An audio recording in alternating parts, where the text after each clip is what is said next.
Jawa Timur. Dan ada sekitar 12 sudah bergabung di program kita hari ini. Dan selamat juga saya sapa beberapanya. Saya sapa juga teman-teman di Tulungagung, di Trenggalek, di Pacitan, kemudian di Bondowoso, ada juga di Probolinggo, di Suara Sampang, Kabupaten Sampang juga selamat sore juga sudah bergabung. Dan juga ada teman-teman juga yang ada di Mojokerto juga sudah bergabung juga, Lamongan juga selamat sore semuanya. Baik Prof, itu berapa? Ada sekitar 12-an yang sudah bergabung, tinggal nanti bergabung lagi sekitar 22 lagi. Baik. Iya, 22 radio di Jawa Timur akan memancar siarkan acara Airlangga Forum, acara rutin kita dari Sekolah Pascasarjana Universitas Airlangga. Kita memulainya. Assalamualaikum warahmatullahi wabarakatuh. Waalaikumsalam. Ya, alhamdulillah Mas Didin. Iya. Di studio ini, alhamdulillah sebenarnya ini banyak orang ini di Sekolah Pasca ini juga disaksikan melalui TV di ruang-ruang kelas, di studio Airlangga Forum diikuti oleh Akademika Universitas Airlangga yang tidak pakai terdata di sini partisipannya enggak, langsung offline. Nah, di kelas-kelas dan telah hadir di acara sore ini untuk membincang saatnya alumni ini berarti tandanya urusan kampus ini. Ya Mas Didin ya. Karena Mas Didin belum alumni penyiar toh, kan tetap penyiar. Insya Allah. Alumni penyiar ya. Ya, kita akan membincang bagaimana para alumni memberikan solusi pada bangsa ini melalui inovasi pendidikan tinggi. Dan hadir di studio offline ya, di studio kita Bapak Toto Lusida. Assalamualaikum, selamat sore Pak Toto. Langsung saja karena ya langsung pakai mic ini Pak Toto. Nggak pakai itu memang kelihatan kok mute tapi tetap nyaut. Nah, ya tetap coba dari pakai mic-nya didekatkan, mic-nya ini didekatkan. Assalamualaikum warahmatullahi wabarakatuh. Salam sehat untuk semuanya. Nah, ya gitu, salam sehat karena hari ini sehat itu beliau adalah Ketua Umum Dewan Pimpinan Pusat Real Estate Indonesia, Mas Didin. Ini Ketua Umum Indonesia loh ya. Baik, berarti kan urusan perumahan. Siapa yang belum punya rumah, siapa tahu beracara ada sesi undian. Nah, ini pas ketua umum yang DPP di pusat loh, ketua umum. Saya enggak tahu apakah ada ketua umum lainnya selain ketua pimpinan pusat. Itu urusannya Mas Toto Lusida. Kalau saya panggil Mas Toto saja. Sehat-sehat Mas Toto? Alhamdulillah. Sehat gitu ya. Dan hadir pula non jauh di sana dari negara kanguru, dari Australia, tapi tetap negara Indonesia adalah Dr. Aryo Miko, spesialis bedah onkologi yang biasa dipanggil oleh Dr. Mix. Assalamualaikum Dr. Mix. Waalaikumsalam Mas Parto, Pak Toto, Mas Didin, semuanya. Seneng kangen lihat teman-teman di Surabaya. Itu termasuk background saya, itu bangunan tinggi di kampus B sekarang. Di kampus B. Luar biasa. Kalau gitu saya ketinggalan zaman ini. Iya, sebelum Kang Mas saya Dr. Mik ini, beliau adalah founder Rumah Sakit Onkologi Surabaya. Ya, ini pemilik ya onkologi, pendiri onkologi, satu rumah sakit yang spesialis memang.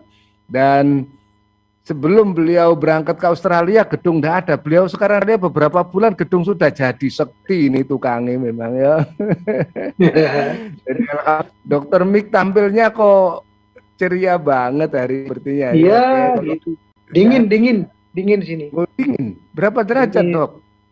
Hari ini mungkin sekitar 8, 9 gitu. Oh, 8-9 derajat. Wah, ya. Dingin. Dan ya. Suasana kurang enak. Karena hari ini tadi malam mulai lockdown lagi. Oh, berarti COVID-19 meningkat ini. Jadi dalam waktu seminggu ditemukan 34 kasus baru, ditutup kemudian langsung lockdown total. Iya. Terima kasih informasi ini, tapi saya yakin itu tidak akan ngaruh klaster lebaran yang ada di Gubeng, Surabaya. Nah, tidak pengaruh dari Gubeng ya, ini dari kampus B kita cinta ini. Hadir pula, tampaknya juga dalam perjalanan adalah Profesor Badri Sukot, SEMBI PhD. Assalamualaikum, Prof. Waalaikumsalam warahmatullahi wabarakatuh. Salam buat Dr. Mi sama Pak Toto. Sudah lama tak ketemu sama panjenengan, Dr. Mi. Ya. Iya, tapi hati-hati, ini lagi nyopir, Prof. Badri. Beliau adalah Direktur Sekolah Pascasarjana Universitas Airlangga, tapi demi cintanya pada acara Airlangga Forum dan menghormati Pak Toto Lusida, Ketum Dewan Pimpinan Pusat REI, sekaligus Kang Mas kita bersama, Dr. Mix ini, beliau juga harus sempat hadir ya nanti, dan kita tunggu juga nanti akan ada Profesor Rudi Purwono, Wakil Direktur Bidang Akademik, Siswa dan Alumni, khusus alumni, jadi harus ditekakno ini ya, Wakil Direktur 1 Sekolah Pascasarjana Universitas Airlangga. Dan untuk membuka hal ini, luar biasa acara ini dihadiri oleh banyak mahasiswa dan diikuti oleh jaringan radio, 2 radio masuk dari Asosiasi Lembaga Penyiaran Publik Jawa Timur. Untuk itu, mereka semua tertarik untuk inovasi-inovasi pendidikan tinggi macam apa yang bisa disukseskan untuk kemajuan Kesatuan Republik Indonesia.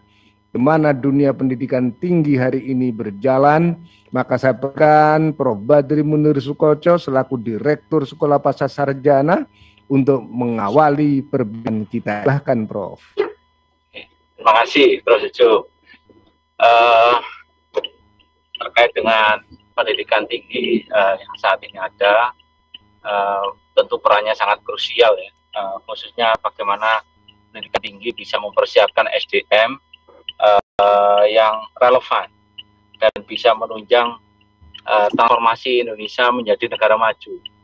Kalau ngomong tentang transformasi menjadi negara maju yang digadang-gadang pada tahun 2045, tentu banyak hal yang harus dilakukan oleh Indonesia. Menurut Profesor Gen Lee di tahun 2019, dengan menggunakan Korea Selatan sebagai dasar, ada 2 hal syarat untuk menjadi negara maju. Yang pertama adalah tentu pendidikan tinggi yang relevan, dan yang kedua adalah inovasi teknologi. Nah, terkait dengan relevansi ini, tahun 2015-16 World Economic Forum sudah memberikan proyeksi bahwa banyak profesi-profesi yang akan hilang karena ada Industrial Revolution 4.0. Waktu itu banyak orang yang tidak percaya akan terjadi itu. Proyeksinya waktu itu ada 78 juta pekerjaan yang akan hilang digantikan oleh otomatisasi. Tapi ada 136 juta pekerjaan baru yang dihasilkan oleh revolusi industri ini. Negara-negara lain sudah mengantisipasi, kemudian yang di Indonesia masih belum masif.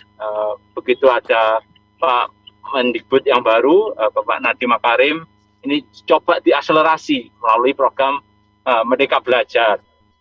Dan program Merdeka Belajar ini tentu perlu banyak dukungan banyak pihak, karena dari 8 IKU, indikator kinerja utama dari program Merdeka Belajar, sebagian besar itu terkait dengan bagaimana meningkatkan relevansi pendidikan tinggi dengan industri yang ada melalui program magang, internship, segala macam yang intinya membuat mahasiswa peserta didik baik yang S1 atau S2 atau S3 mulai serawung ke industri dan juga bisa memecahkan masalah yang real yang ada di masyarakat. Kemudian terkait dengan tadi ada 132 juta pekerjaan baru, tentu ini tantangan besar bagi Indonesia, bagaimana membuat pendidikan tinggi ini bisa menjawab tantangan ini. Kalau kita lihat dari data yang ada di Kemenristek Kemendikbud, Ristek, termasuk yang ada di Dirjen Pendidikan Tinggi, tiap tahun itu ada kurang lebih sekitar 2 juta lulusan perguruan tinggi, baik yang level S1, S2, S3 maupun D3 dan D4. Nah, ketika pandemi COVID-19 mulai banyak layoff. Layoff, kemudian pada saat yang sama lulusan-lulusan perguruan tinggi yang tahun 2020, 2021 juga memperbanyak pasokan tenaga kerja baru. Nah, ini juga perlu disiapkan bagaimana skema reskilling maupun upgrading bagi penduduk Indonesia agar kompetensinya tetap relevan dengan tantangan yang ada di dunia. Dan tentunya kembali lagi semuanya itu disiapkan untuk menyiapkan Indonesia menjadi negara maju pada tahun 2045. Tentu inovasi-inovasi perguruan tinggi khususnya untuk bidang-bidang ilmu yang multidisiplin yang sebelumnya itu tidak ada, itu harus difasilitasi oleh pendidikan tinggi. Kita tentu masih ingat pada tahun 2017 Presiden Jokowi menyindir secara halus ke semua pimpinan perguruan tinggi yang ada, tolong bukalah fakultas sosial media jurusan MIM misalnya. Itu sebenarnya kalau orang Jawa mungkin Prof. Jojo yang lebih paham apakah sindiran itu sangat mungkin halus atau apa gitu, tapi yang jelas itu adalah harapan beliau agar pendidikan tinggi merespon dengan cepat bahwa ada kebutuhan-kebutuhan yang harus direspon dengan cepat agar relevansi pendidikan tinggi dengan kebutuhan yang ada di masyarakat itu bisa terfasilitasi. Dan ujung-ujungnya ini balik lagi menyiapkan bagaimana Indonesia bisa menjadi negara maju pada tahun 2045 melalui penciptaan tenaga kerja yang memang relevan maupun bisnis-bisnis yang relevan dengan kebutuhan masyarakat yang sekarang. Mungkin sementara itu dulu, Prof. Jojo. Terima kasih sekali Prof. Badri Munir Sukoco yang hari ini tampilnya agak beda, biasanya pakai tayangan data, tapi data soal tetap, suara-suara data tetap, tapi tayangannya yang berbeda. Nah, tayangannya sekarang sedang mengendarai kendaraan bermotor, naik mobil, tapi bisa tampil Erlangga Forum, itu tandanya orang Indonesia memang multi talenta, ya, Mas Didin ya.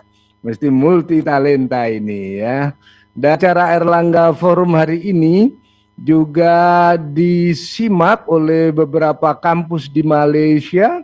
Telah hadir di tengah-tengah kita juga Profesor Khadijah Omar. Beliau dari University Teknologi Malaysia Kuala Terengganu, dan nanti juga akan bergabung dari University Sultan Zainal Abidin dan International Islamic University Malaysia dan University Utara Malaysia. Nah, karena semua adalah sahabat Erlangga Forum, dan menyimak dari apa yang disampaikan oleh Prof. Badri, Pak Toto, kan pentingnya pendidikan tinggi, dan karena ini menyal alumni, jenengan di mana ya? Nah, tanya dulu kan, yang ini pendengarnya macam-macam ya, mulai dari Pacitan sampai Banyuwangi. Kalau saya tahu alumni mana, lo tahu, saya jurus-jurus tahu. Tapi ya harus dijelaskan untuk itu alumni mana Mas Toto ini? Alumni Fakultas Farmasi Universitas Airlangga angkatan tahun 1994. Oh, farmasi ya, farmasi UNER, kemudian profesinya kok di Rei. Ini berarti pinter ngeracik buatan rumah ini kayaknya, dari ngeracik obat ngeracik perumahan ini ya. Terus dari farmasi lulus tahun berapa tadi? Tahun 91. Termasuk apoteker, 90 lulus sarjananya, apotekernya. Oh, apoteker sehingga jadi apoteker. Apoteknya di mana? Tugas apotekernya pernah di mana ini? Kalau dulu memang saya pernah buka apotek, sekarang saya distributor obat, apotek. Ya. Juga di pusat. Saya di Surabaya kan dulu di Jawa Timur, ketua Rei Jawa Timur, ketua GP Farmasi Jawa Timur. Dan itu menunjukkan bahwa alumni UNER ini bisa berkiprah gitu. Iya. Tadi yang paling dominan di farmasinya, distributor obatnya, di apotekernya, atau sekarang malah di real estate-nya? lebih ke arah real estate-nya sekarang ini. Iya. Di real estate-nya, Iya, gitu ya. Nah, untuk di real estate apa ada ya selain panjenengan orang yang berbackground farmasi tapi kok jadi pengembang gitu? Kalau ada ya. Oh, banyak. Sebetulnya real estate itu termasuk di dalamnya kan seluruh properti. Properti. Nah, jadi termasuk hospital pun itu termasuk properti. Rumah sakit onkologi itu termasuk harusnya anggota REI. Oh, gitu ya. Oh, Oke, gitu. siap. Jadi rumah sakit onkologi pun juga anggota REI ya, karena menyangkut hospitality. Dan tadi ya, luar biasa ini ternyata. Jadi alumni UNER gimana ya? Kita perlu pengembangan bersama, kira-kira makanya dan diskusi sore hari ini saya terima kasih sekali mewakili alumni untuk lebih bisa berfungsi dalam termasuk dalam sivitas akademika, karena kita termasuk dalam sivitas akademika untuk membaktikan dirinya sesuai dengan himne Airlangga. Oh, nah gitu ya, Dr. Aryo ya. Nah, ternyata Mik sudah siap, rumah sakit onkologi gabung menjadi anggota REI gitu ya. Nah, jadi oke. Terlebih sebelum memasuki materi, kau juga siapkan PowerPoint, tapi sebelum ke sana saya ingin tanya, sebagai alumni kira-kira sumber apa yang panjenengan berikan kepada Universitas Airlangga dan apa harapannya pada Universitas Airlangga ini? Kalau Subangsih selama ini pernah menyampaikan juga yang penting kita berjuang bersama. Apa yang ada, praktikan diri, bukan kita levis. Karena apa? Interaksi alumni dengan universitas itu ibarat mata uang. Jadi sisi kanan dan kiri ini harus saling terkait. Itulah yang ingin saya sampaikan. Wah, luar biasa. Sebelum menyampaikan ini, tapi saya ingin nyampe ke Kang Mas saya, Dr. Mix.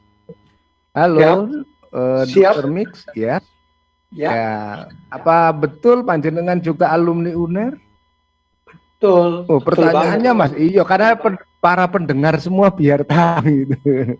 Iya. Gimana Dr. Mix? Iya betul, saya alumnus UNER, mungkin agak lebih sedikit lebih muda dari Pak Toto. Saya lulus dokter tahun 76. Jadi ahli bedah tahun 81. Ini godanya itu tetap ini godanya. Iya. 76, jadi 76 itu masuk apa lulus ini? Sebentar kok mati. Lulus. Saya 76 itu jadi dokter. Oh, 76 jadi dokter, kemudian 81 jadi ahli bedah. Yang ahli betul 81 itu sudah ahli spesialis bedah tadi ya. Terus bedah spesialisnya itu loh kok khusus gitu ya, urus logi itu. Kenapa itu? Ya, saya belajar di Groningen di Belanda untuk ambil onkologinya untuk cancer. Nah, di situ tentunya aja dari kompetensi kita belajar, tapi juga ada komparasi sistemnya dan lain-lain, maka banyak ide-ide, kemudian kita membuat satu inovasi di Indonesia, begitu. Oh, luar biasa, dari UNER kemudian melanjutkan ke Groningen ya, di Belanda ya, Dr. Mitya. Oh, Groningen berarti kan daerah yang juga ya? Kenapa Pak? Kan tinggi di Groningen. Yang Groningen berarti kan memang dataran tingginya. Iya, di utara nggak salah ya. Ya, tapi utara kan, ya kan di utara lebih. Tapi di Belanda kan flat semua. Ya, jadi di utara, dan biar pemirsa kita ini, Kang Mas, imajinasi gimana di Groningen itu sisi utara Holland. Berarti beliau ini Holland Spreken. Nah, itu. Oke. Tentu akan kita banyak gali para sahabat Airlangga Forum, bagaimana beliau kemudian mendirikan rumah psikologi dan bagaimana itu diabdikan untuk memberikan solusi pada persoalan bangsa. Saya kembali ke Mas Toto. tampilnya hari ini kok tampilnya memang santai-santai, tapi kok sudah sepakai siap PowerPoint gini kayak paparan mau jadi calon apa itu ini ya. Tapi ini yang jelas beliau adalah Ketua Umum DPP Real Estate Indonesia. Bagaimana beliau membaca dunia yang tinggi dan peran alumni. Silahkan. Terima kasih Pak Parto. Biasanya memanggil dengan Cak Dading. Oh, iya, Assalamualaikum warahmatullahi wabarakatuh. Selamat sore, salam sejahtera, Om Swastiastu, Namo Buddhaya. Semua sejawat para yang mengikuti acara Zoom dan webinar ini. Perkenalkan, nama saya Toto Lusi.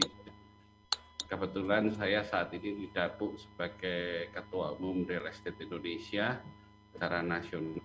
Mungkin memang pertama seorang apoteker menjadi Ketua Umum properti. Kebetulan saya juga wakil ketua atau istilah bahasa Inggris presiden untuk FIAPSI itu Asosiasi Dunia di Paris. Kebetulan untuk membawai developer untuk seluruh dunia yang di bawah FIAPSI itu di bawah UN Habitat. Dan untuk sekarang perwakilan di UN Habitat adalah Pak Budiarso dari CEO dari Ciputra Group yang memang lebih banyak visa untuk ke luar negeri. Sulitnya sekarang kondisi untuk traveling. Jadi yang ingin saya sampaikan pada kesempatan ini adalah saya selaku praktisi dan pelaku bisnis di Indonesia. Apa yang ingin saya sampaikan sesuai dengan Undang-Undang 12 bahwa tahun 2012 pendidikan tinggi jadi mengembangkan sivitas akademika yang kreatif, terampil dan berdaya saing serta kooperatif. Ya. Kemudian dengan kondisi yang ada ini otomatis universitas itu tidak bisa hanya menyampaikan transfer pengetahuan dalam kondisi saat ini. Ya. Jadi harus memang mahasiswa dan alumni yang sudah lulus dari universitas itu juga harus mempersiapkan diri dengan kondisi dan situasi khususnya saat ini setelah COVID-19 perubahan sangat luar biasa.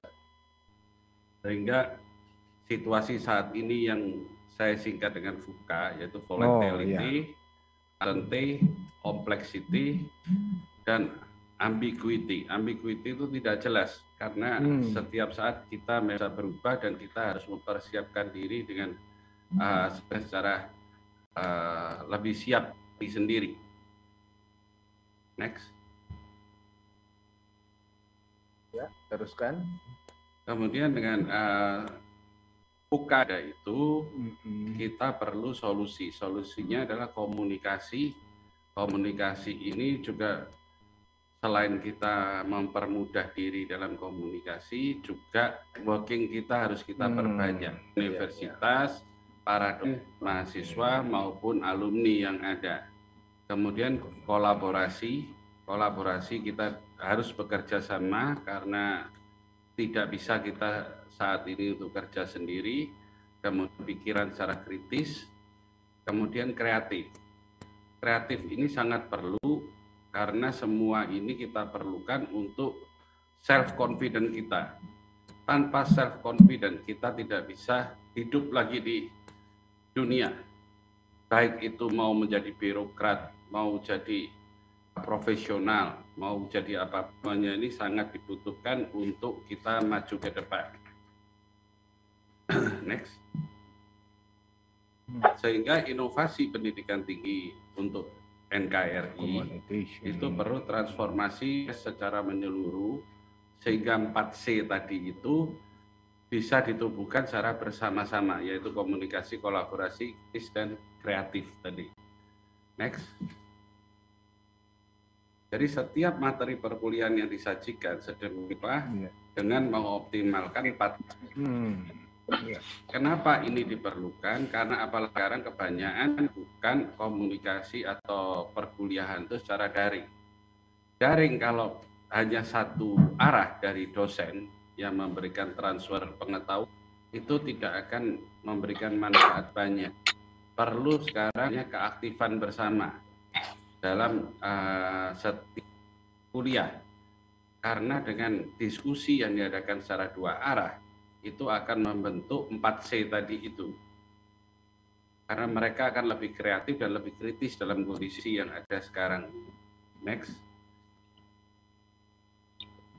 Guna menghasilkan alumni sesuai dengan kebutuhan pasar, maka selain pembelajaran itu ditumbuhkan lagi, kita perlu menumbuhkan growth mindset dan hasrat dan kegigihan. Karena sekarang ini, karena perubahan-perubahan yang ada, kita perlu grade yang cukup besar. Tanpa grade yang besar, kita akan gampang give up, gampang desperate, semuanya akan percuma.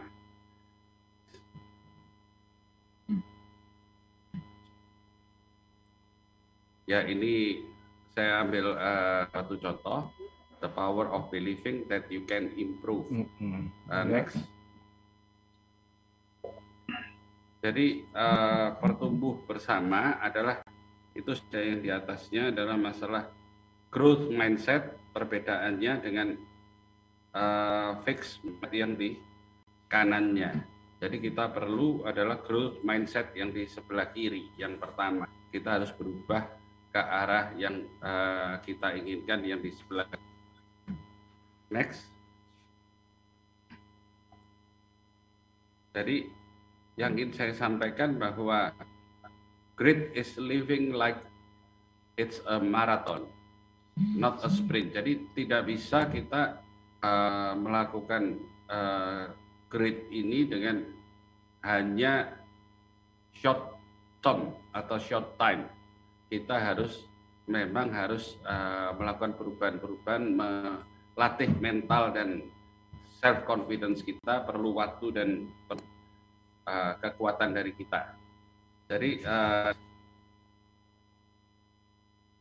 success mostly depend on grit. Grit sama dengan passion dan perseverance. Jadi semuanya ini hasrat yang kuat dan kegigihan kita yang kita perlu.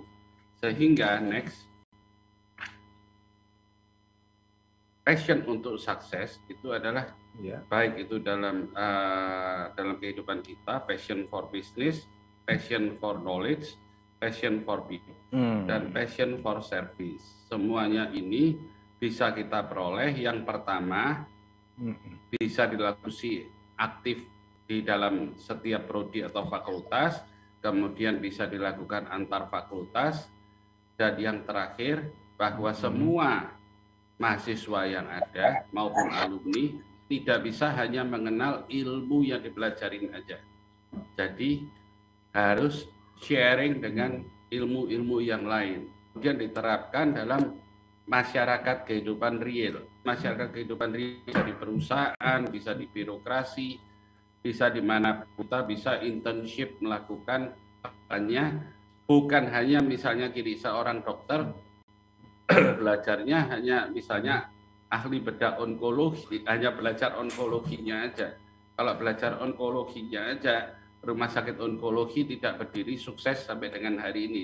Mohon maaf Dokter Aryo. Jadi dokter pasti sudah mengerti bagaimana menganalisa suatu balance sheet, bagaimana menganalisa suatu permasalahan yang ada dalam rumah sakit onkologi sehingga bisa berkembang dan menjadi salah satu rumah sakit terbesar onkologi di Indonesia dan Asia. Pasti passion for service-nya. Saya juga mau belajar dari beliau bagaimana itu bisa menjadi kita semua untuk lebih berkembang sehingga praktek sebelum mereka jadi alumni perlu dilakukan masukan kepada universitas saya bahwa kita semuanya itu dari mahasiswa itu dilatih dan perlu konsentrasi dibina khusus untuk mahasiswanya. Jadi memang alumni juga harus hebat untuk membina mereka seperti halnya kakak asuh, adik asuh. Kemudian juga para mahasiswa yang prestasi perlu pembinaan khusus untuk mereka mau kemana. Jadi kalau misalnya ini Cak Barto, seorang yang mau jadi ahli farmasi, dia perlu tidak hanya belajar bagaimana membuat obat di besinya, tapi mempelajari ke factory and the whole of company, supaya dia bisa menganalisa semuanya dengan baik. Kenapa? Karena UNER dan umumnya perguruan tinggi menyiapkan semua, bukan menjadi suatu otodidak, karena suatu otodidak sangat berat. Jadi perlu kita pelajari bersama supaya kita harus mau menghadapi kegagalan, bukan kekeliruan, dan memulai belajar pengalaman. Jadi tidak frustrasi dengan kondisi yang ada. Itu kurang lebih yang ingin saya sampaikan. Kurang lebihnya mohon maaf. Bila ada yang kurang berkenan. Wabillahi taufik wal hidayah. Wassalamualaikum warahmatullahi wabarakatuh. Waalaikumsalam warahmatullahi wabarakatuh. Lihat namanya memang Pak Paulus Toto, tapi mengakhiri salamnya koyok nah. Iya. Dan Pak, luar biasa Pak itu mengingatkan seperti saran visi misi calon kepala daerah. Ya, calon daerah, tapi ini tidak ada hubungannya urusan calon mencalon, ini ada mengingatkan kita pada Prof. Badri dulu itu waktu memberikan arahan sebagai direktur utama itu ya seperti ini, sama dengan hadir juga di sini Associate Profesor Rudino, Wakil Direktur Sekolah Pasca Sarjana Universitas Airlangga, yang khusus memang urusan alumni. Assalamualaikum Pak Rudi. Waalaikumsalam. Gimana kabarnya Bapak Suparto Wijoyo? Alhamdulillah. Sejak kapan nyuruh aku ada bapak gue? Sejak kapan? Aku ada bapak gue. Ini Kang saja lebih double. Nah ini kalau Pak Toto ini tak panggil ini Cak Toto Lusida dan Cak. Cak jadi kalau Pak Rudi ini Kang Mas saya Kang Mas Rudi aku nih manggilnya. Mas Rudi ini alumni UNER sekaligus penyintas COVID, double alumninya. Alumninya double, luar biasa. Beliau bisa tertawa itu tandanya tetap sehat dan disinggung bahwa kalau kamu ingin mengembangkan sebagai alumni ini dibangun tadi itu komunikasi baik dan pastilah itu satu kunci kesuksesan, mau kolaborasi, mau critical thinking, mau bergerak untuk creativity, dan ini semua tentu respon oleh Dr. Aryo Jatmiko. Tadi sudah disampaikan oleh Cak Toto ya, paparan ini tidak paparan visi misi loh ya, ini jangan salah persepsi, ini adalah paparan sebuah harapan tentang alumni Universitas Airlangga untuk memberi kasih bagi kita, dan termasuk tadi disinggung bagaimana rumah sakit onkologi itu pasti tidak hanya urusan onkologinya, tapi berkembang pula kreativitas layanannya, mau sedia kolaborasinya, komunikasinya, dan critical thinking. Kan mau coba critical thinking, ingat publikasi terakhir tulisan Dr. Mix ya, soal vaksin itu juga kritis. Cuma itu tidak di sini tempatnya kok ya, tapi kalau disinggung cukup. Tapi kenapa beliau ngambil langkah untuk onkologi, saya yakin kita semua ingin mendengarnya. Silahkan Kang Mas saya Dr. Mix. Terima kasih Mas Parto, terima kasih Pak Toto, Pak Rudi. Jadi sebenarnya kita dari fakultas dan universitas dan di alumnus itu mesti memformulasikan produk manusia yang bagaimana yang kita inginkan, gitu. Karena universitas itu menghasilkan dua hal, yaitu adalah teknologi dan knowledge, kedua adalah manusia unggul. Jadi saya paling suka baca Stiglitz mengatakan bahwa human capital adalah yang paling bernilai. Dan itu letaknya di hidup. Yeah.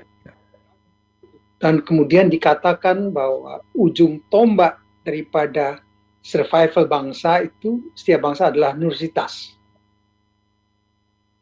Jadi universitas itu berjalan searah dengan kekuatan bangsanya. Di mana negara-negara yang maju ekonominya, universitasnya pasti juga maju. Ini yang perlu kita formulasikan. Nah, sekarang universitas yang maju itu harusnya bagaimana? Pertama, dia teknologi leader. Kalau dia tidak teknologi leader, maka dia tidak bisa memberi teknologi pada anak didiknya. Jadi riset terdepan. Kedua adalah dia memang orang yang futuristik. Jadi peran universitas itu bukan mengantisipasi, tapi prospektif. Jadi organisasi itu dibagi, Pak. Ada yang prospektif, ada yang antisipatif, ada yang defensif, ada reaktif, ada yang inersia. Jadi universitas itu tidak boleh itu antisipasif. Dia harus prospektif, terdepan. Dia yang mengajar para pebisnis atau semua untuk hal yang terdepan. Di mana dia bertanya ke sana. Jadi di mana-mana pun di tempat bisnis di luar negeri, dia bertanyanya itu ke university. Gitu. Kemudian orang yang kita hasilkan itu yang seperti apa? Jadi kita bagi tiga. Pertama namanya thinker. Orang berpikir tajam hebat. Kedua adalah talker, pembicara yang hebat. Ketiga adalah doer, pelaku yang hebat. Nah ini mesti diformulasikan dan diterangkan pada semua sivitas akademika. Kalau mereka ternyata lulusan Erlangga adalah talker hebat, maka di mana-mana dia akan bicara terus. Tapi dia tidak melakukan apa-apa. Thinker juga, gitu loh. Nah, oleh karena itu kita mesti melakukan database. Berapa sih orang-orang Erlangga yang bisa melakukan doer dengan betul? Atau dia memang hanya bicara saja? Atau dia dengan thinker? Doer pun ada dua macam. Ada yang entrepreneur, ada yang memang pekerja. Hal-hal ini harus menjadi peta yang sangat tegas untuk para pendidik. Gitu. Saya terima kasih tadi diberi arahan sama Pak Toto yang luar biasa, growth mindset, greed dan lain-lainnya. Nah, itu tentunya amat perlu. Mungkin saya akan berceritakan sedikit tentang pengalaman saya, ya, bahwa rumah sakit onkologi itu lahir dari kegelisahan. Saya ini bukan pebisnis. Ya. Misalnya, ada orang datang ke rumah sakit kami, rumah sakit sebelum ada rumah sakit onkologi. Misalnya dari Pacitan atau dari mana. Untuk datang ke poliklinik, dia mesti antre. Habis poliklinik diperiksa dokter, dia kemudian disuruh foto. Dia pindah lagi ke tempat foto, dia antre lagi. Kalau di foto, kemudian dia balik lagi, antre lagi untuk ketemu dokternya. Kemudian habis itu disuruh biopsi, kembali nunggu biopsi lagi. Kemudian habis itu dia harus operasi. Operasi antre lagi, sampai antrenya sampai 8 bulan. Padahal itu penyakit kanker. Saya bilang nggak bisa ini, mesti ada satu jalan untuk masalahkan. Nah, di situ saya harus melakukan bahwa konser waktu untuk ada penderita kanker itu adalah satu, concernnya adalah ketepatan. Jadi tidak ada toleransi terhadap satu kesalahan pada penderita kanker, karena akan bisa mengakibatkan hal yang fatal. Kedua, harus concern. Ketiga adalah biaya. Maka kemudian timbul pada pemikiran saya bahwa kalau fragmented, radiologinya di situ, patologinya di sini, ini maka namanya mereka bernyanyi tidak di dalam satu konsep. Maka lagu yang bagus itu harus di dalam satu tim yang baik, harmoni, di mana dia saling memberitahu. Maka timbul lahirlah rumah sakit onkologi yang mencoba melakukan quality control yang optimal, bukan optimal, maksimal, yang concern terhadap waktu dan akurasi. Jadi kita melakukan satu pendekatan yang team approach dan sistem. Dari penanganan fragmented, pindah menjadi satu yang produknya harus jelas. Seperti itu kami lahir tahun 95. Alhamdulillah, ide itu kemudian kami diundang di Eropa dan menjadi model di beberapa negara di Eropa. Iya. Itu. Oke, sekarang apa yang menjadi dorongan? Karena kegelisahan bahwa penanganan kanker itu harus akurat. Jadi dari tidak ada toleransi terhadap satu kesalahan. Kedua juga harus cepat. Dan harus juga ekonomis. Maka dengan gitu dapatlah formula yang namanya one stop shopping lah kita bilang. One stop shopping.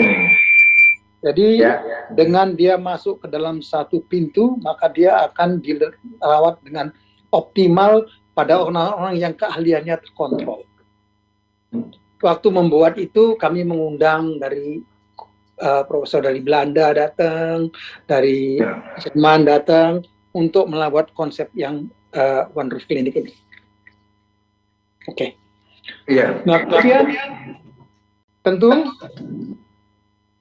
tentu apa tolak ukur keberhasilan sistem itu. Kalau memang akhirnya penanganan itu tepat, akurat.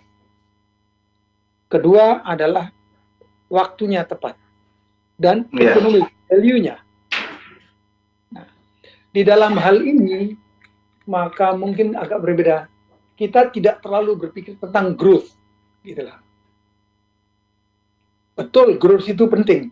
Tetapi kalau growth itu dilihat satu sisi saja, maka itu menjadi masalah. Yang kami concern adalah bagaimana adalah dampak daripada pelayanan kami.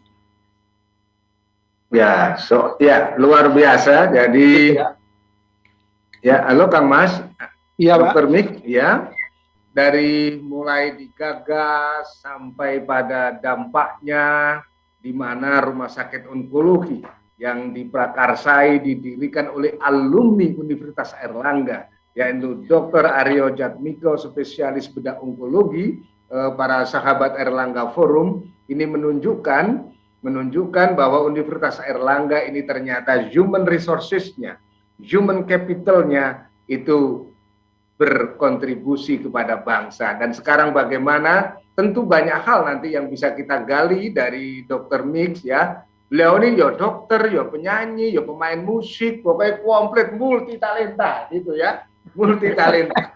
Ini menunjukkan produk Universitas Airlangga yang berkeunggulan tadi, yang hebat itu. Bagaimana Prof. Badri menyimak hal ini, data-data tentang Universitas Airlangga yang terbaru kira-kira bisa? Oke, terima kasih Prof. Jojo.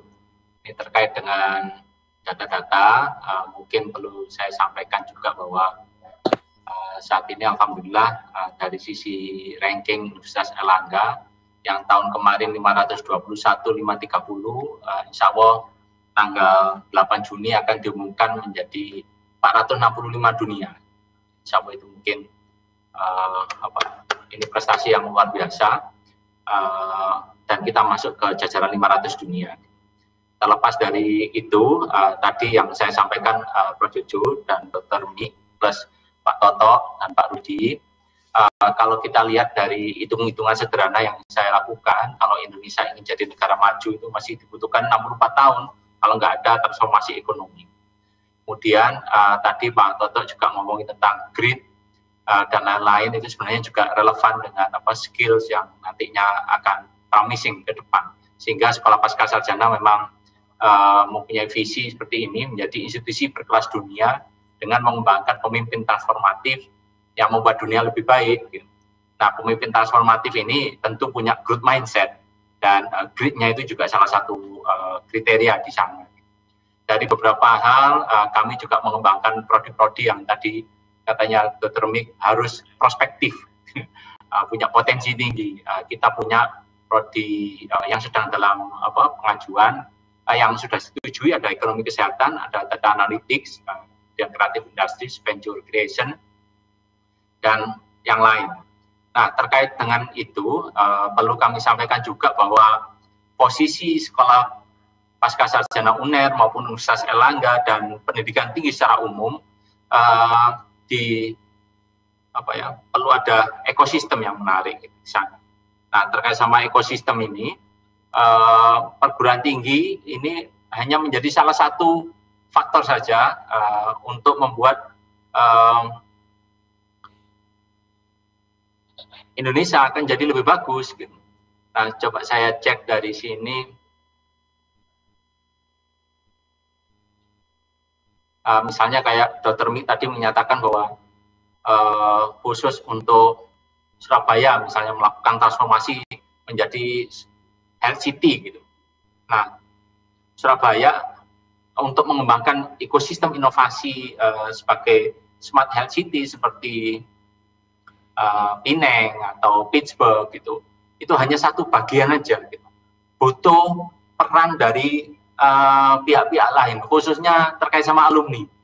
Kalau perguruan tinggi hanya satu di sini sebagai technology development team atau tinker tadi, Dr. Mik menyampaikan butuh ada entrepreneur, ada startup kesehatan, ada perusahaan jasa kesehatan, ada perusahaan tes kesehatan, laboratorium, perusahaan farmasi, perusahaan asuransi, rumah sakit tentunya.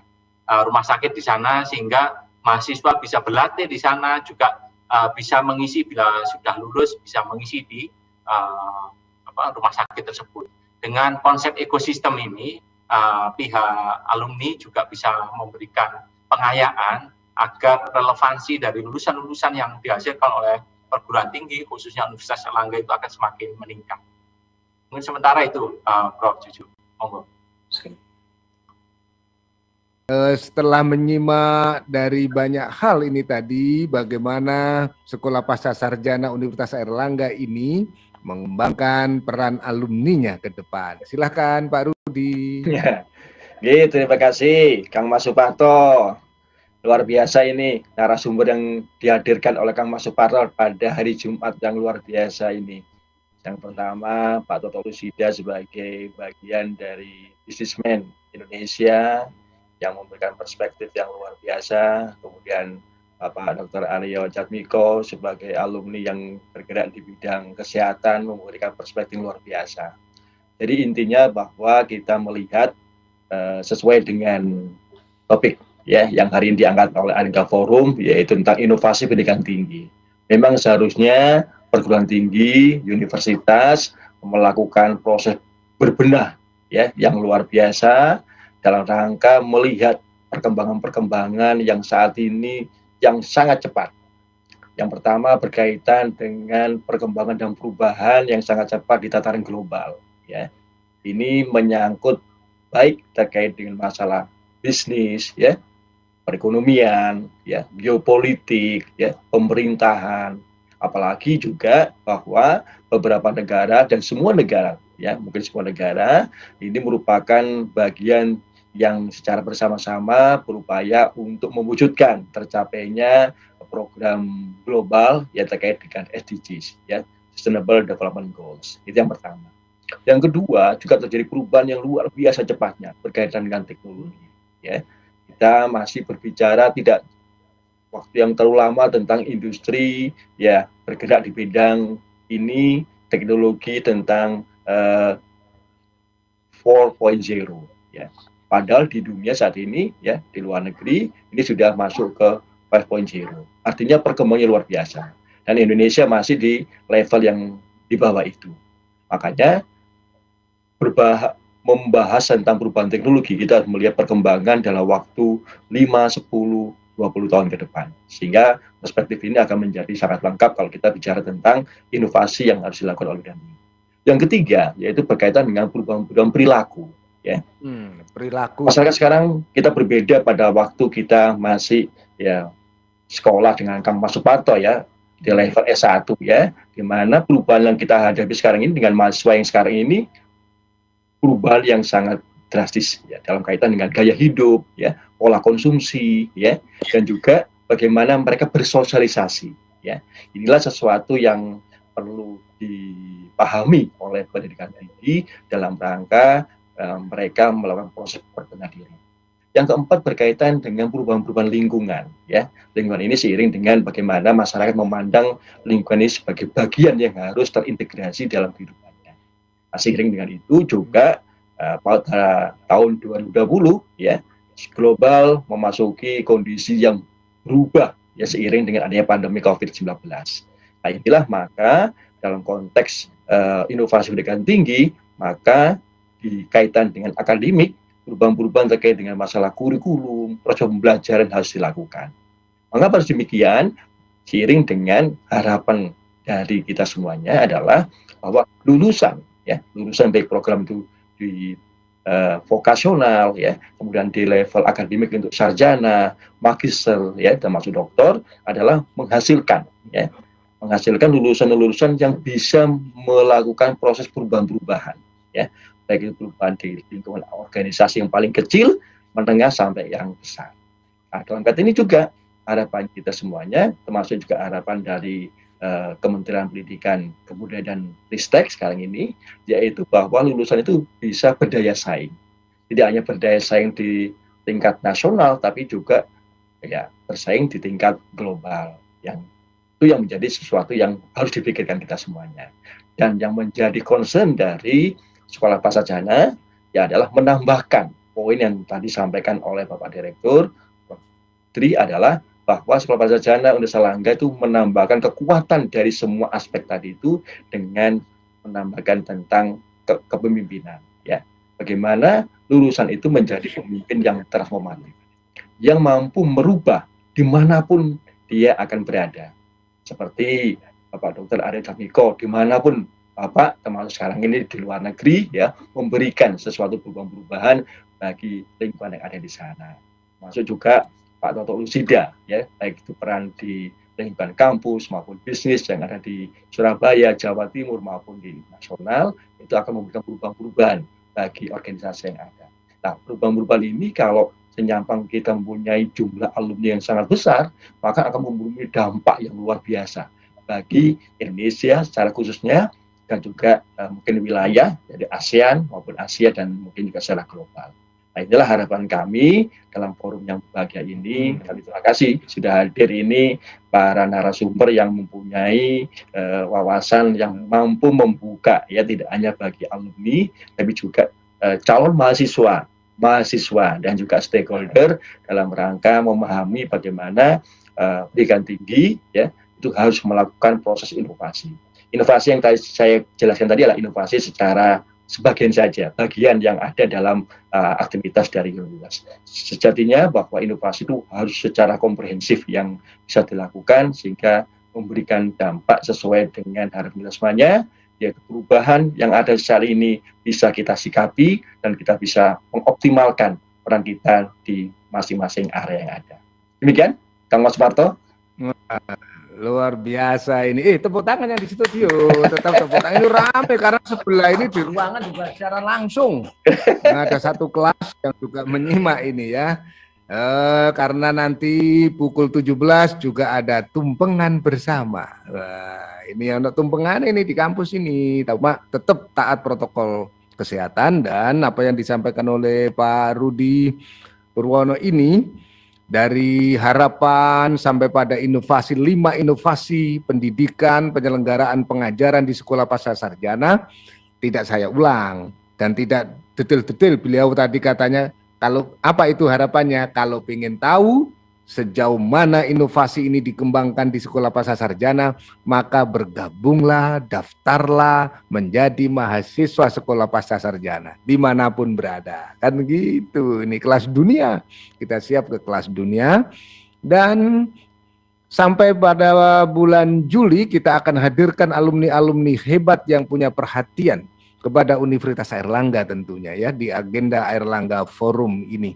Dan sebagai alumni, Pak Dr. Mix melihat sebagai alumni ya, peran yang telah diberikan, kemudian melihat Universitas Airlangga hari ini, apa yang penjenengan perlu mimpikan bersama-sama sehingga kami harus mewujudkannya. Silahkan. Terima kasih, Pak. Ya. Jadi begini, Pak. Ya. Mungkin ada hal yang sangat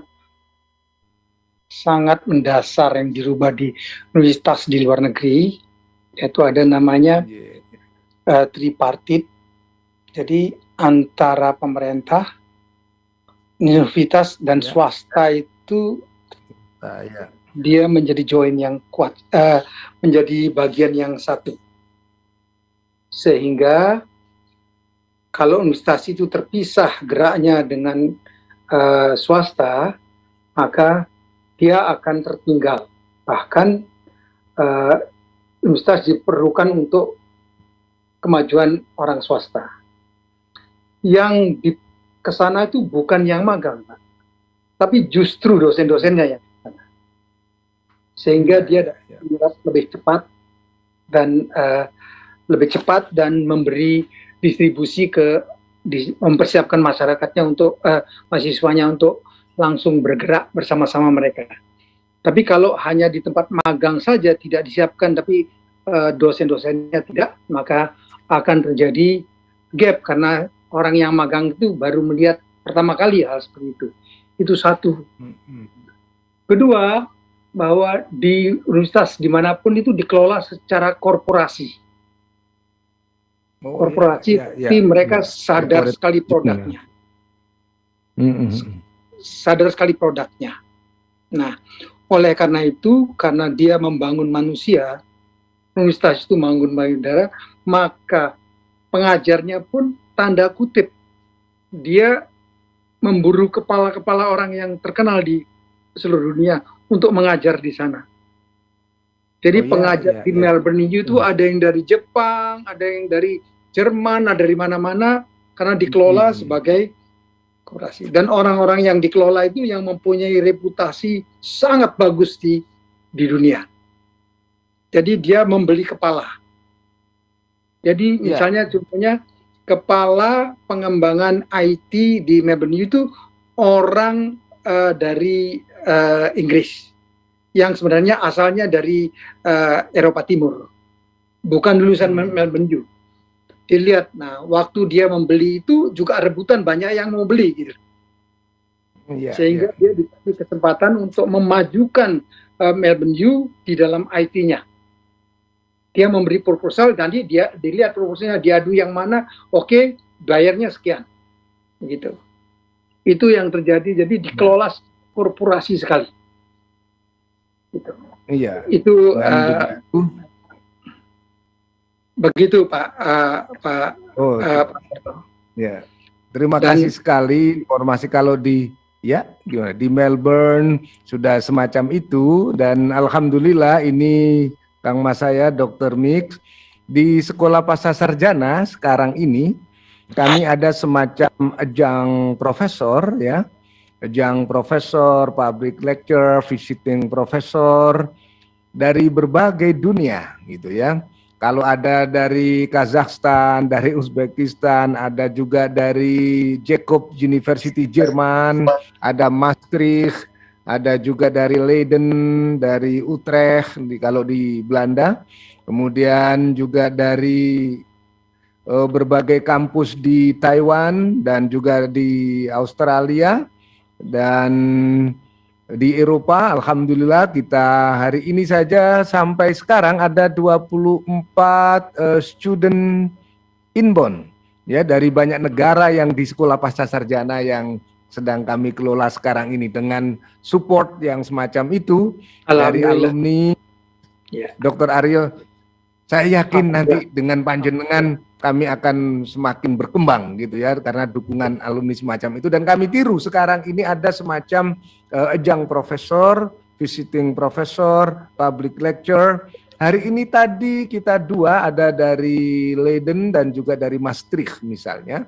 Dan kalau di Malaysia, beberapa kampus di Malaysia itu ada joint research and joint publication kami lakukan di sejak awal kami bulan Oktober ya. Bulan Oktober ditunjuk oleh Pak Rektor bersama Pak Rudi bersama Pak Direktur Prof. Badri, kita kembangkan jejaring internasional.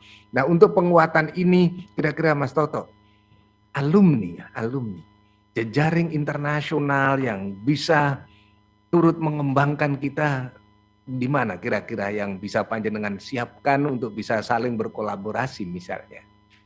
Ya, sebetulnya dari kita sendiri, dari para alumni itu cukup banyak berkiprah di internasional. Iya. Seperti misalnya teman saya sendiri lah. Ya. Si Hanafi Tanoyo, dia sekarang mengajar di UCSF. Dia dokternya dulu di Leiden. Dan sempat salah satu kandidat dari Nobel. Oh iya. Jadi sebetulnya sharing seperti itu sangat diperlukan untuk memotivasi para mahasiswa, para alumni yang lain yang sudah alumni pun itu masih perlu belajar. Seperti misalnya saya bisa ke properti, bagaimana? Koda terus sama ITB, sama UGM, sama ini gimana kita mau ngomong masalah struktur, tapi yang diajak ngomong seorang apoteker. Tapi begitu kita mau belajar, kita berdebat bisa semuanya. Mereka bisa mengakui bahwa kita memang bisa diskusi di sini. Ya, itulah hebatnya alumni UNER ya di farmasi, ya lulusan farmasi jadi apoteker ternyata mampu mengelola organisasi REI kan gitu ya. Tambah maju apa enggak ya kira-kira ini? Kalau saya tanya jangan mesti jawabnya maju, tapi indikatornya, kesulitannya, kehebatannya prestasi REI selama ini. Ya, memang REI salah satu organisasi tertua di Indonesia. Jadi dan yang diakui dunia untuk properti, karena properti menjadi salah satu indeks ekonomi di suatu negara.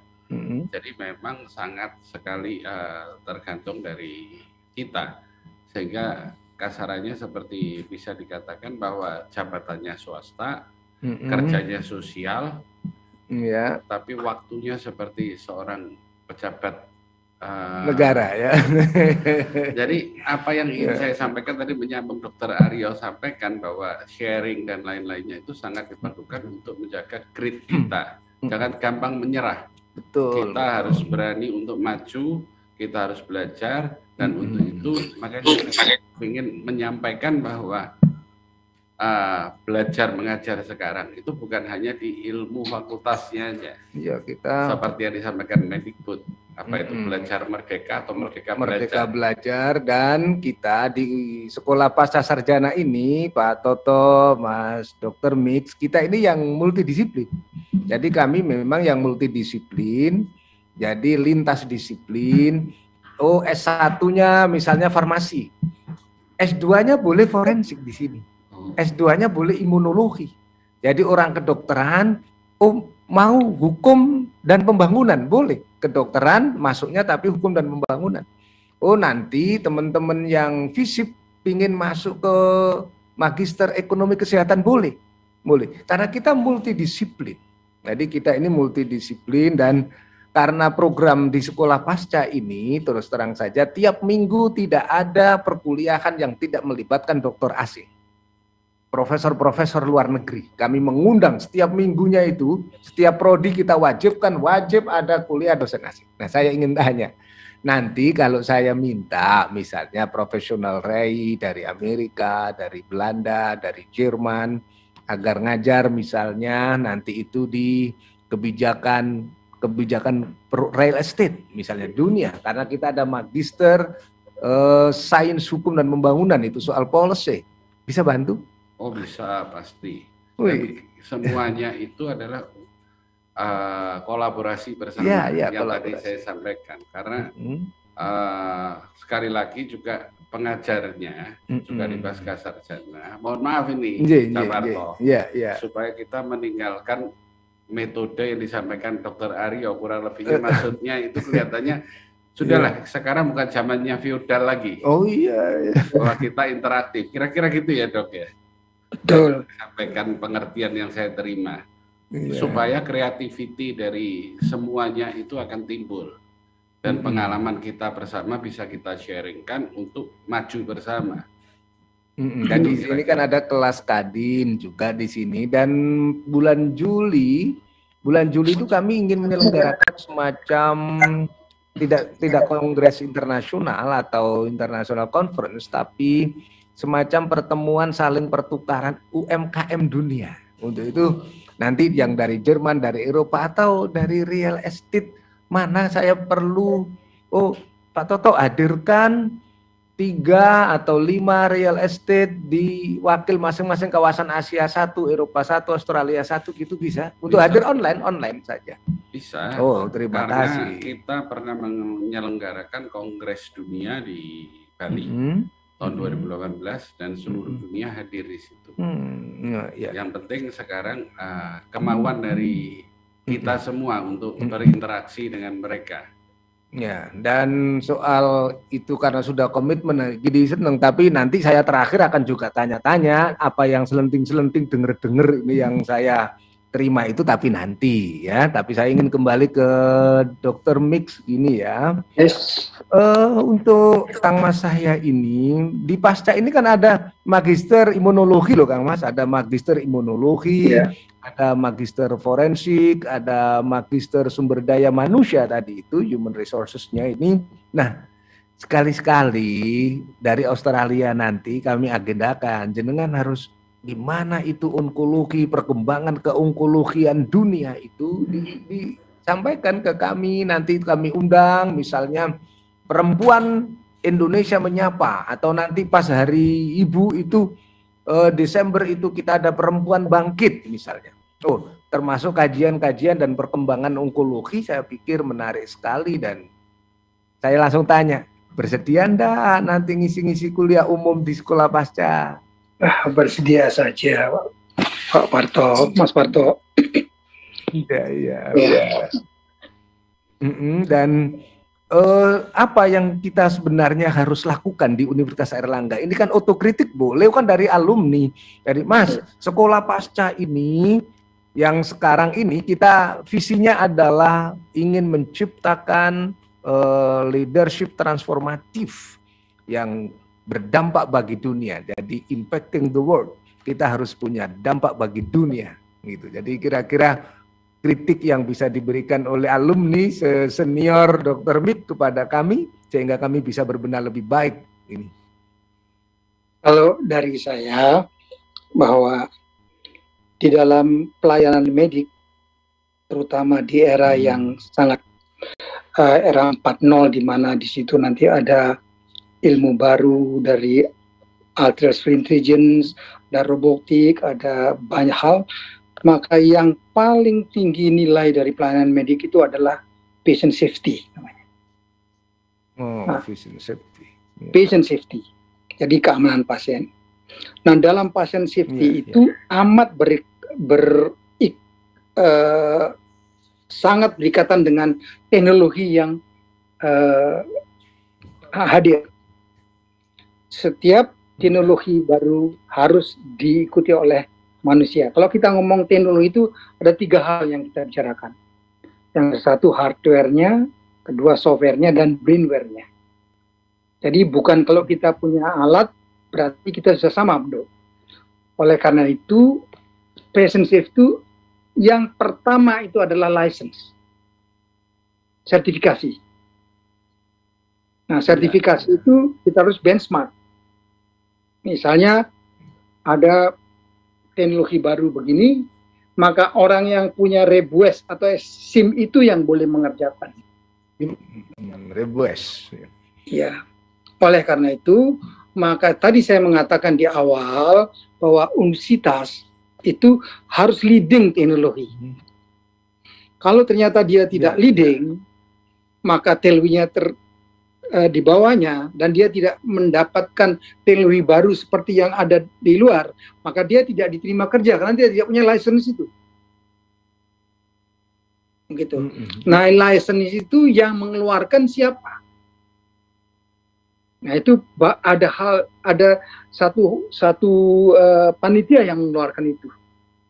Misalnya untuk robotic surgery, maka yang melakukan license untuk siapa melakukan itu, yang melakukan transplantasi yang bisa begitu. Kalau dia kurang dari sekian, dia tidak boleh melakukan transplantasi seperti itu.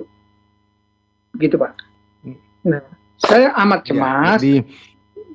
Saya amat cemas kalau kita tidak mengejar teknologi itu, maka produk-produk tenaga kita juga tidak bisa bekerja di level teknologi itu.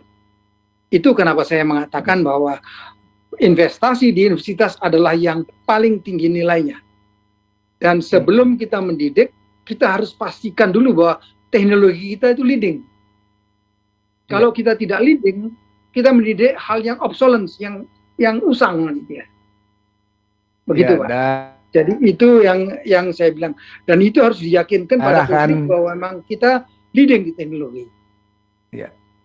Ya, nanti kegelisahan Dr. Mik akan kami jawab agar kami ini leading secara teknologi, tapi juga knowledge, technology, science, value. Jadi digabung jadi satu, karena kita tadi sudah dibuat Mas Toto bagus, kita tidak sekedar transfer of knowledge, of technology, of science, tapi juga value. Di sesi terakhir dari Airlangga Forum, dan urusan internasional ternyata jadi perhatian yang besar.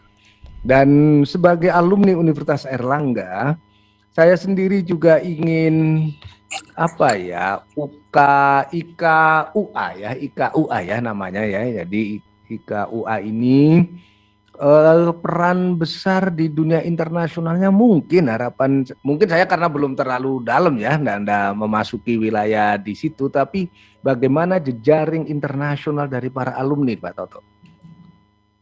Ya, selama ini memang kita sudah mulai komunikasi. Memang IKUA ini mulai bangkit secara intensif itu sejak Profasih. Kemudian koordinasi.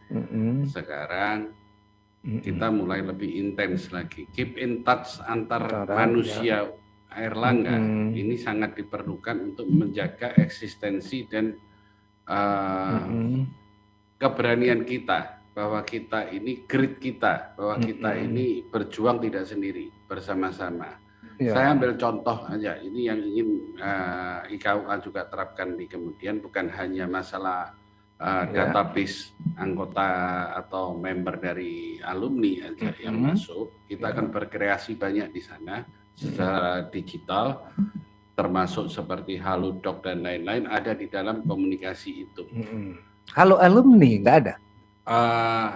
Ini ada, sekarang kita selenggarakan Halo Alumni, Alumni Talk Alumni. Jadi di Airlangga Forum, sejak Airlangga Forum ini kita ada agenda-agenda alumni bicara. Nah, jadi kan ada Airlangga Forum, segala ini bisa kita kolaborasikan bersama. Dan yang paling sederhana yang kita inginkan juga mulai itu seperti anak saya yang lulus dari luar negeri. Itu sampai sekarang email aja itu tidak berubah dan dikasih free. Bahkan Zoom meeting itu ID-nya diberikan oleh universitasnya, sehingga merasa dirinya bahwa keluarga dari universitasnya itu tetap ada. Nah, itu yang perlu kita bangun bersama, meskipun kalau Zoom meeting itu biayanya akan mahal, tapi mulai dari email kita berikan. Jadi email Mas Toto, kami di Sekolah Pasca ini, Airlangga Forum ini kan ada buletin bulanannya. Nah itu juga kita email, kita kirim ke seluruh alumni. Tampaknya ide jenengan ini sejalan dengan Sekolah Pasca ini, akan terkirimi semua, akan terkirimi ribuan itu, kita akan selalu kirimi. Dan berarti alumni ini kan perlu dipersatukan. dari seluruh dunia. Ya, seluruh betul. dunia. Oh, kalau saya ke Eropa gitu, jenengan bisa gini, Mas, sekolah pasca mau kemana? Kami mau ke Jerman hari ini, minggu ini ke ini, minggu ini ke ini. Jaringan kedutaan besarnya juga terjalin enggak? Ya, kan sekarang kita banyak alumni kita yang di Departemen Luar Negeri. Iya. Kemarin ada yang hubungi posisi di India. Karena wakil duta besarnya meninggal mau diangkat, tapi katanya di utara, kalau di selatan itu lebih aman untuk pandemi COVID ini. Sementara gitu. Belum.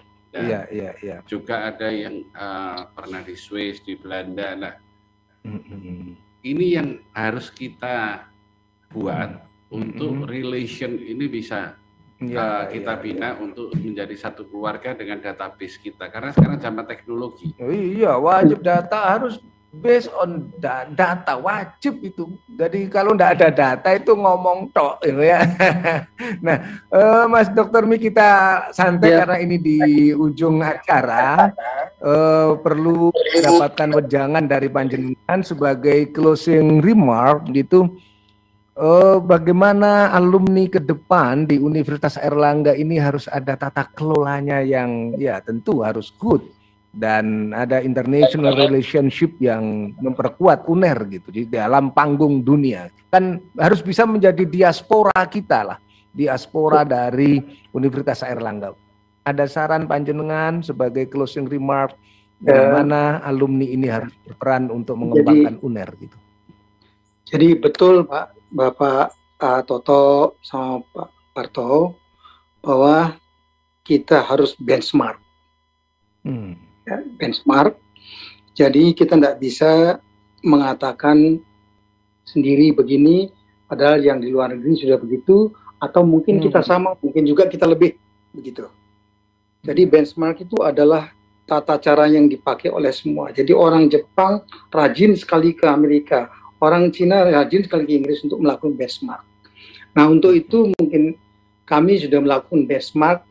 Dari kebetulan dari rumah sakit kami semua kami didik di Jerman dan lain-lain, dan itu juga atas dasar hubungan yang lama. Kita didik juga di Belanda, bukan hanya sekedar kuliah, tapi mereka ikut bekerja di sana sehingga dan juga mendapat sertifikat. Jadi itu adalah hal-hal yang amat diperlukan oleh pasca. Misalnya nanti diperlukan, maka orang-orang pasca mungkin sandwich di mana begitu Pak. Iya. Nah itu dia akan menyatakan dia yakin bahwa nanti pasca di UNER sama kok saya dengan pasca di Inggris atau di Jerman atau di Amerika. Dan itu yang kami lakukan. Mungkin itu bisa kami akan membantu pada pasca. Jadi bukan hanya sekedar kita mendapat kuliah atau dari mana, tapi mereka juga menjadi anak didik mereka sebenarnya. Begitu Pak. Ya, terima kasih sekali Dr. Mi, dan terus salam sehat di Australia, dan tentu kalau kembali selalu ngabar-ngabari. Kami juga rindu bagaimana ke depan ini kita ada main musiknya juga.